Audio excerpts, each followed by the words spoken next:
Hello, boys and girls. I am very excited about this week's lesson. We are going to be talking about op art and the elements of art. So, what we're going to be focusing on is looking at the way shapes, colors, and lines can create illusions. The way that shapes line up for this project is how we are going to give the illusion of a different shape. That might not make much sense right now, so let's take a look at what Mrs. Stevenson is actually talking about. This is an artist, Victor Vasarely. He was one of the first artists to experiment with this idea. He's a Hungarian artist, and there are many different pictures of his artwork that you can see. I'm not going to click here to take us to that website because we are going to be able to use this picture underneath of the zebra to point out what I'm talking about, how a shape against another shape creates the picture. When we look at the zebra, if you take a look at his eye right here, this is the white space where his eye is. We call that space the negative space. If we didn't have the black butting up against the white, we would not be able to see that image. So depending on how artists put a color next to an empty space or quote negative space, we can make these pictures pop out at us. Hence the illusion. There are many different types of op art, but specifically this, where I found an example, our optical illusion, is using a monkey as their logo. So logos, this kind of is reminiscent to me of Starbucks. And you can see many companies like to use optical illusions in their logos because it gives an opportunity to have implied contour. So what in the world is that? You can see that this circle right here is visible only because of the negative space and bananas, these are funny, around the logo. So can you see how if we did not have these details that are going around the silly monkey here, we wouldn't see that circle. When you take a look, were you right? Did you find that circle? I bet you did, because you guys are brilliant art stars. When we look at this star, so this image, we do not have the idea that it is a star if we didn't have contrasting colors. So this illusion is called implied contour. It is a virtual star, but the illusion uses parts of the negative space, that's where it was cut out, and the positive space where you can see the shape inside.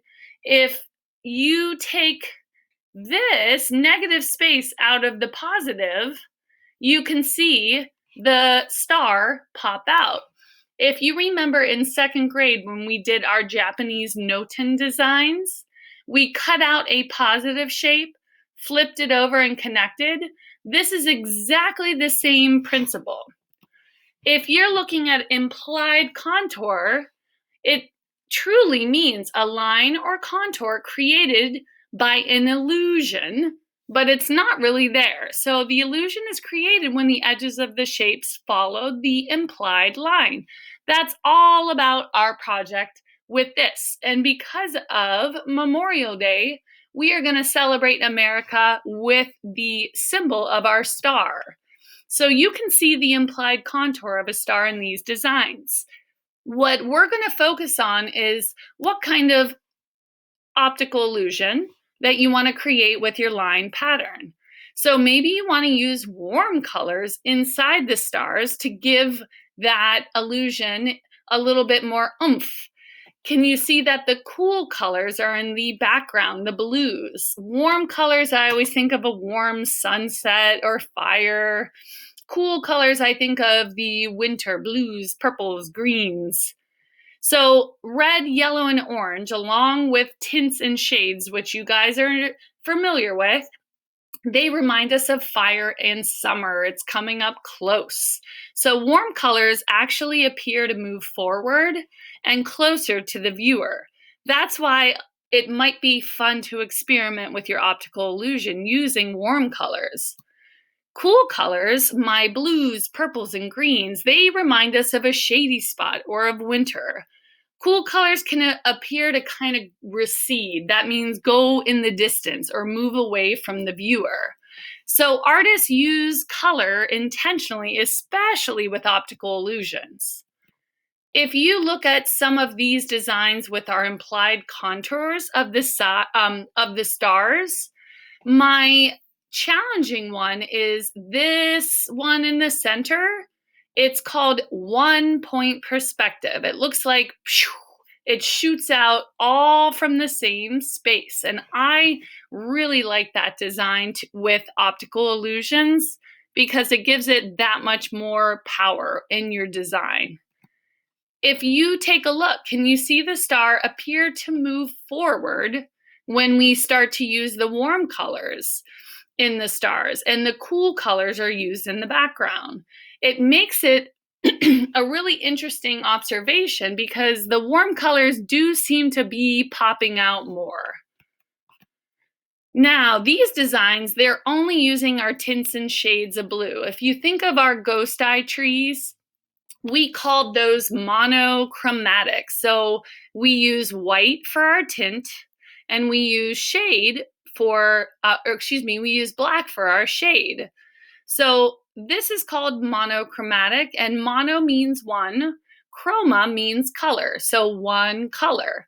We know we mix it in to create our tints and shades slightly different. Okay. Now, this star adds one more illusion to our mix, and it has an implied contour that you can see, but it also looks 3D because of how we use our curvilinear lines on the star. This is one of your selections or choices to do for this project. And how in the world do we do it? Very, very easily with a curved line. So let's take a look at this step by step at what is making this illusion. When you look close at this picture, the horizontal lines, we know that go this way. Inside, you are curving them up inside the star. Just this gentle curve, but notice 100%, whatever lines we put in our background, you have to be able to connect the curve line to the straight line in the background. If you don't do that, you're not going to have our illusion pop. So don't put any extra lines inside your star because it won't give the viewer that optical illusion. Any amount of lines that go on the outside, if it touches on the inside of our star, we know we have to go and boop, do our curve. Oh, that Adobe Flash always does that. All right. Now, when we look, you can change directions. Let's say we want it to look like it's doing a vertical line down the center. It makes it look like it's bulging towards us and that our eyes are lined up with the center line. So notice if this is smack dab half in the middle of our star, that is the only straight line that will be inside of the star.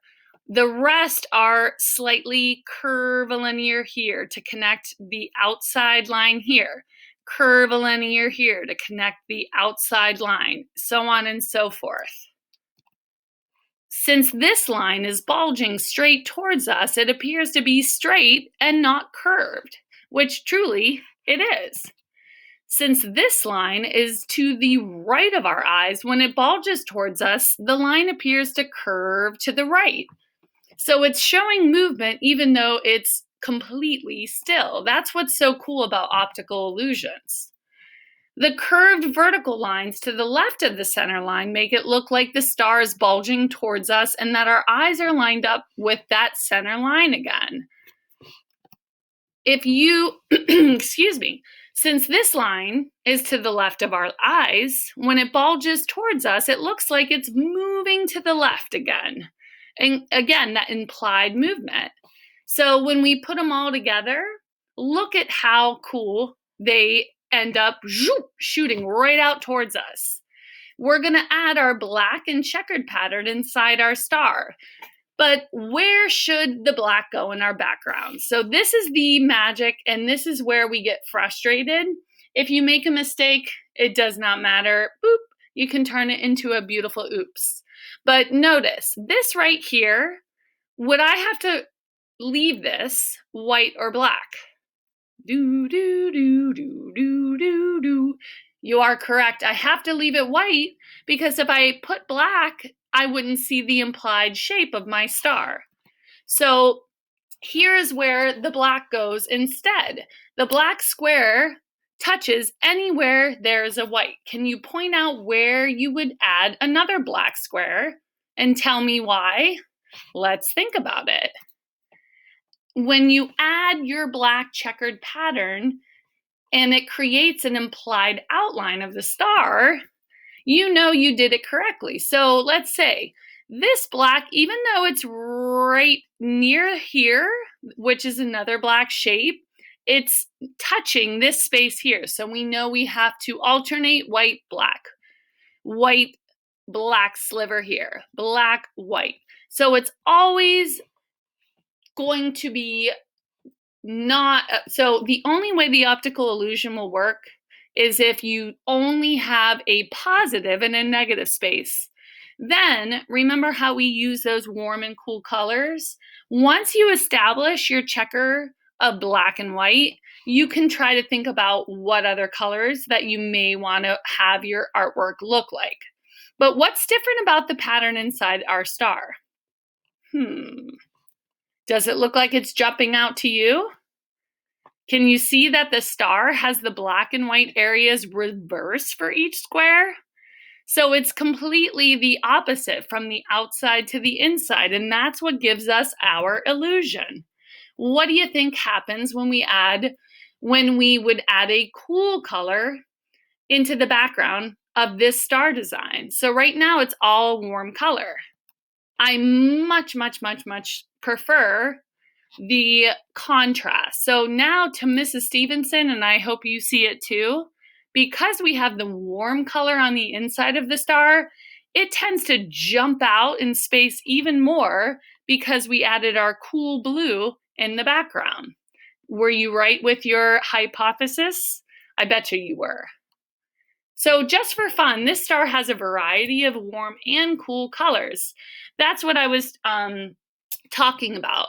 Once we have our black and white spaces established, then you can push the envelope and think, ooh, I want to use warm colors on the inside, cool colors on the outside. Let's see. If you take a look, can you find where the value of the colors is the lightest on the star? Let's see.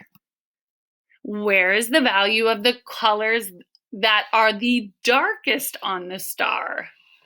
So how does using a light and dark value help the design look more 3D? If you look, these are the darker values of our star. These are the lightest.